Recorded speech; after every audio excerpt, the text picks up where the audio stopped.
So last week I was on my third whiskey when I got on the scene. It was my first time. This is my second. I didn't know it was in English, so I tried to speak in English last week.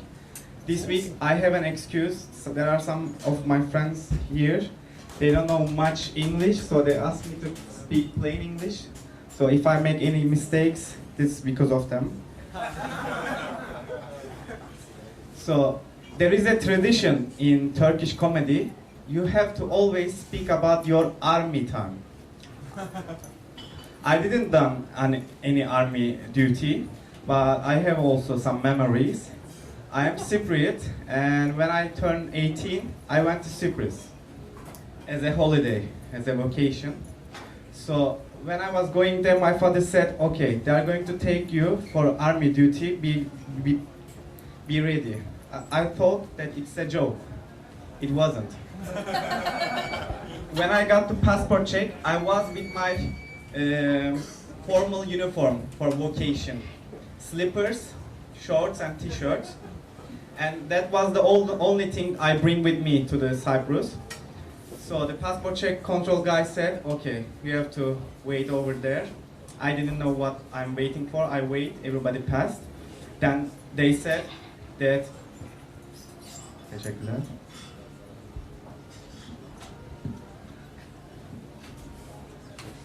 Then they said, you have an army duty to do, and you didn't apply for it, so you are going to go to the court. They took me over. As a police, he asked me, can you bring us illegal duty-free cigarettes? He gave me 50 lira, and I went there. I took the cigarettes, I bring them. I told them, are you joking? It's a joke. It should be a joke. You done this just for me to take the cigarettes. He said, we put your name on the newspaper. You should be aware of it. I said, which newspaper? They said, Cyprus Times. I was in Turkey that time. I didn't know there was a Cyprus Times newspaper. Anyway, I called my father. Apparently he wasn't joking. I called him and said, okay, they took me over. They said, I'm going to go to court.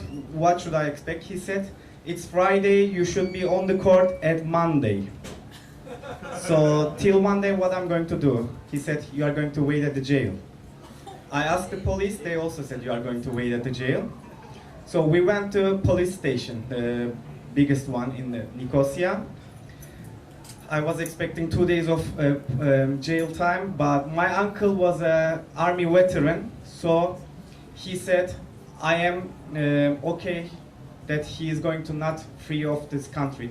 He is not going to go away somewhere else. So he said this promise, and because of him, they let me go till the court time. I tried 3 times to flee over the Cyprus. 2 times, they just turned me over from the airport. 3rd time, I was almost in the plane. We bribed the steward, and he said, okay, you just give your luggage, then you are going to make an excuse to take your luggage. They will let you till the plane, and I will open the hatch.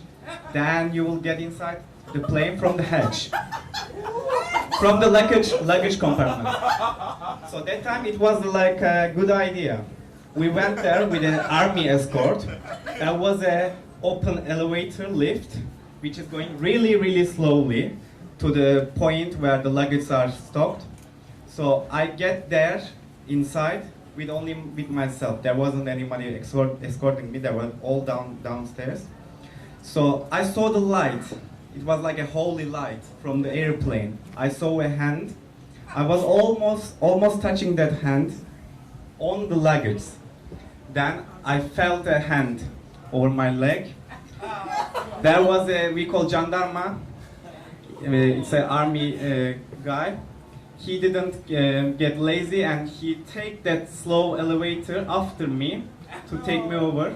I couldn't take my luggage. It went away to Turkey without me. Then I went to the court. It was Monday. My father was right, but it was 1 month later Monday. So at the court, they said you have to wear your suit. because they really do respect if you wear a suit. And everybody, as they're waiting for the line to get inside in front of the judge, they were wearing their vacation suits, like me. Slippers and t-shirts. Everybody who get out from the room, they take like fee of 500 lira, 600 lira. I was the only guy who was wearing a suit. It wasn't my suit, it was my uncle's suit. Anyway, I entered the room. There was the prosecutor and the judge. The judge called me, "What is your name?" I said, "Utku." The prosecutor said, "Don't speak." And he told the judge, his name is Utku. The judge called me, "Are you a student?" I couldn't answer.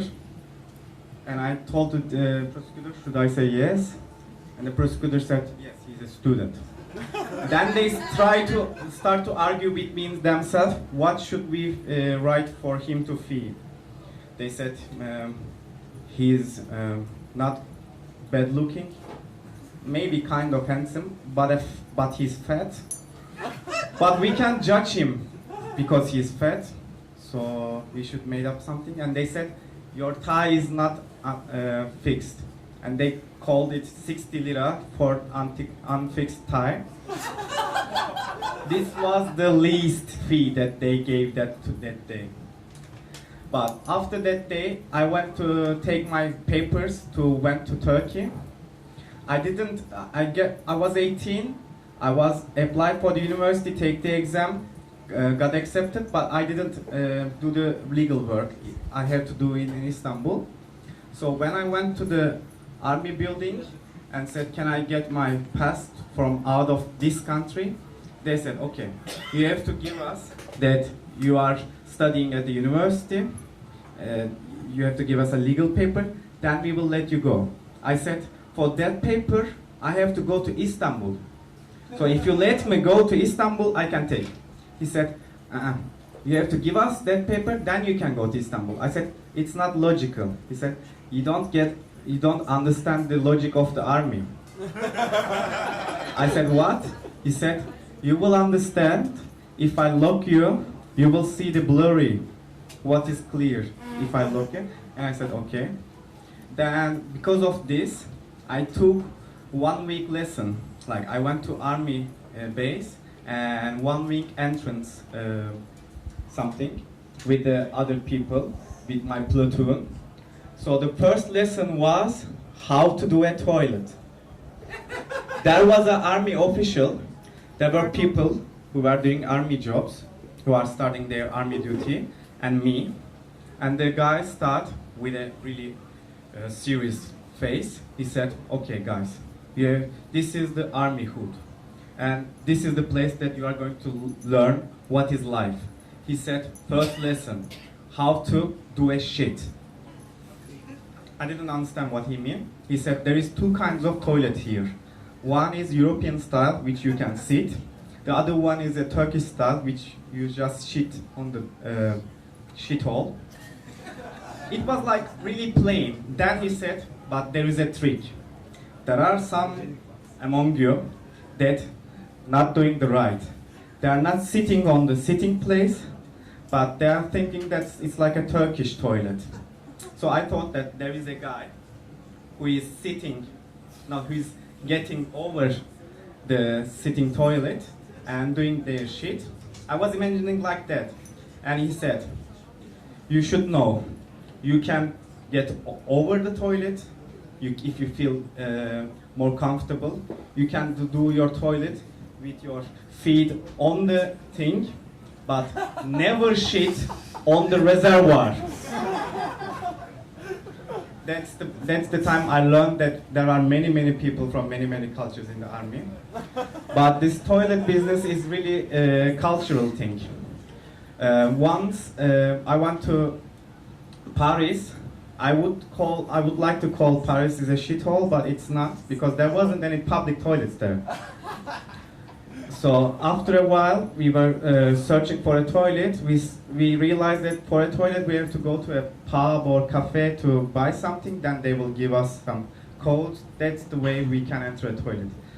So after a while, we found a cafe. It was a lovely cafe we ordered the coffee just for making toilet. We sit there with my girlfriend, we have our coffees, sipped, we eat our croissant. It was a lovely day, then we forget the toilet. We went away. After a while we realized, but there wasn't any turning back. So I looked over my phone to search a public toilet, and there was a public toilet. It all was automatic. You just put the coin, it opens, and you do your shit. Anyway, I went to exact point. There was people on the line because there isn't any shithole in Paris. Keep in mind. So after a while, someone get out, and I was so hurry. I just jumped in. I forgot even put the money. There was the open door. I jumped in, but unfortunately, I didn't wait for the toilet to clean itself. So the door closed. I opened my zip. I was doing my business. The door opened. But you know, as a man, when you start, you can't stop. So there was like different cultural people, Chinese, and they thought it's like a cultural thing. They started to shoot photos, but I couldn't stop. It seems funny that doing toilet in public, but some people they're afraid to do it. Once I was with a friend at Taksim, and we went to a pub called Joker. Maybe some of you know. Joker, he said, I'm going to toilet. Okay, we said we were in a separate room with friends. So he went to the toilet. After 5 minutes, he came. After the toilet, he was shaking. He didn't. He wasn't okay. I said, what's happened? He said, I have to go to toilet again. Okay, I said. He went again. After a while, he back. He was still shaking, and I asked, what do you want? He said, we should go out to the toilet. Okay, I said, we should go to toilet and figure out why are you not doing the toilet at the pub. We went there, and when I opened the door, I saw that there were like, we call standing peeing places, pissoirs, I don't know the English, urinals, side by side, but there wasn't any separate rooms for toilet. So then I understand he can't do toilet with somebody else.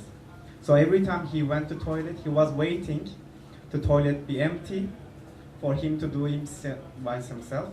So I stood over to say, this is not available to people. After a while, we made our toilet, and it was okay. And when I was talking about this a cultural thing, I had a friend from Urfa when I went to high school, and we were talking about architecture in Urfa. And I asked him, how big is your flat or home? He said that we have 3 kilometers square toilet. Imagine how big is our home.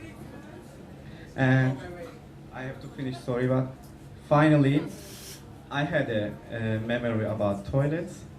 I went to check with a hurry again, and there was cabins. It was good, but in front of the cabins there were like a glass, and I can't see the toilet from outside, the sitting place. So because I was in a hurry, I thought it's like some kind of glass that you can see outside from inside, but you can't see inside from outside. I wasn't aware of the situation. So I opened the door, get inside, sit there, try to lock the lock, but it didn't work, and try to do my thing. A guy came, he looked at me, I don't know, he was looking at me or somewhere else, and he went away.